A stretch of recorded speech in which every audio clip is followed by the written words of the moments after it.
சமவேளைக்கு சம ஊதியம் கோரி இடைநிலை பதிவுமூப்பு ஆசிரியர்கள் சென்னை நுங்கம்பாக்கத்தில் உள்ள டிபிஐ வளாகத்தில் போராட்டம் நடத்தி வருகின்றனர். தொடர்ந்து 36வது நாளாக நடைபெற்று வரும் இந்த போராட்டம் குறித்து செய்தியாளர் லிபிகா வழங்க கேட்கலாம். லிபிகா, இந்த போராட்டம் குறித்த விவரங்களை பதிவு செய்யலாம். மோனிஷா, சம வேலைக்கு சம ஊதியம் என்ற ஒற்றை கோரிக்கையை முன்வைத்து கடந்த 15 ஆண்டுகளுக்கு மேலாக இடைநிலை பதிவு மூப்பு ஆசிரியர்கள் தொடர்ந்து போராட்டத்தில் ஈடுபட்டு வருகிறார்கள்.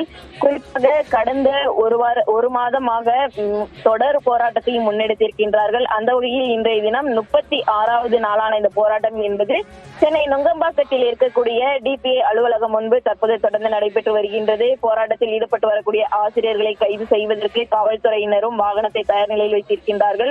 குறிப்பாக 2009 மே 31ஆம் தேதி பணியில் சேர்ந்தவர்களுக்கும் 2009 ஜூன் 1ஆம் தேதி சேர்ந்தவர்கள் என இவர்களுக்குடைய இந்த வேலையினுடைய அந்த முரண்பாடு என்பது தற்போது நீடிக்கின்றது. இதன் காரணமாக கிட்டத்தட்ட 15,000ற்கு மேற்பட்ட ஆசிரியர்கள் தொடர்ந்து பாதிக்கப்பட்டு வருவதாகவும் 3,500 ரூபாயில் இருந்து தற்போது அதனுடைய ஊதியம் என்பது அதிகரித்து இவர்கள் இருவருக்கும் இடையேயான அந்த வேறுபாடு என்பது 20,000ற்கு மேல் இருப்பதாகவும் கோரிக்கையை முன்வைத்து அவர்களுடைய போராட்டம் என்பது முன்னெடுக்கப்பட்டிருக்கின்றது.